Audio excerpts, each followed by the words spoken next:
Hi friends and family, thank you so much for joining me. This is day 25 in the series I'm doing called In the Midst. This is part 4, looking at love. And last time we looked at how love does not delight in evil, and today we are looking at how love rejoices with the truth. And we are going to take two meanings away from this part of our definition of love. And the first is this more broad meaning that most of us probably see when we read this chapter, and that is this idea of telling the truth. When you tell the truth, you are loving someone because you're not slandering them, you're not lying. You're loving them by telling the truth. But this is, like I said, a broader meaning. And so we have a more deep meaning that we're going to take a look at. And we're going to get that deeper meaning by looking at the Greek. And so this phrase rejoices in the truth. The first part of it's two Greek words. And the first word is sukairo. And this is the word that means rejoices. Now, if you think back to a couple weeks ago, we looked at the word kara, and we were talking about joy and how this word really means the awareness of God's grace. And there are actually several words together that have this link to each other. There's kara, which is the awareness of God's grace, kairo, which is to rejoice because of grace, and then charis, which actually means grace. They have this link between them, this etymological link, this word link between them, because they're all having to deal with grace. And so this word that's used here in 1 Corinthians 13, sukairo, we see that word kairo, which is to rejoice because of grace. And so here when it says rejoice, it is not just talking about having joy. It's saying this idea of rejoicing because of grace.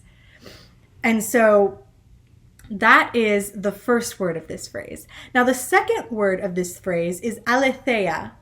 And this word is the truth as taught in Christian religion, respecting God and the execution of his purposes through Christ, and respecting the duties of man. So this is talking not only about the truth, like, okay, maybe the sky is blue. That is a fact. That is the truth. Or maybe, not telling a lie about someone else, something that might hurt them. But this is also talking about the truth of what God has done for us. It's saying the truth as taught in the Christian religion, which includes things that are true about other people, but it also includes the truth of what Christ has done for us. And so when it says here, rejoicing in the truth, it's not just talking about physically telling the truth. We see this idea of rejoicing, having joy, because we know what God has done for us. So we rejoice because we know what Christ has done for us. We rejoice because we know this truth. And so that we see two actions here. One is this idea of rejoicing, having joy because of what Jesus has done for us. We said a couple of weeks ago when we were talking about joy that it is choosing to have joy because we know what God has done for us. It's not looking at our earthly circumstances and expecting everything to be perfect. It is choosing joy because we know what Jesus has done for us. And so we see this idea again. We are rejoicing because we know the truth. And then the second part we see, the second action, is the idea of telling the truth, which is not limited to saying things that are true about other people, not telling lies that will harm, but it's also expanded to mean telling the truth of what God has done for us, being this witness to the great actions of Jesus Christ. In John 14:6, we see Jesus told him, I am the way, the truth, and the life. No one comes to the Father except through me. Jesus is the truth. We rejoice in the truth because the truth is Jesus.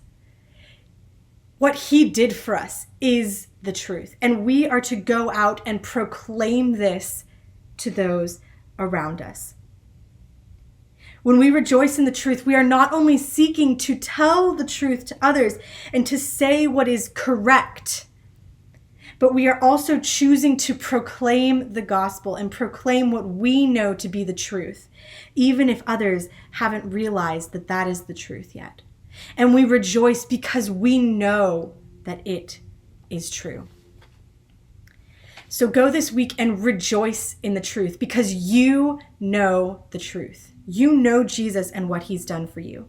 So proclaim that truth to everyone you meet. If you're looking for a verse to memorize, we're working on Colossians 3, verses 12 through 14. Thank you so much for joining me, and I'll see you guys next time.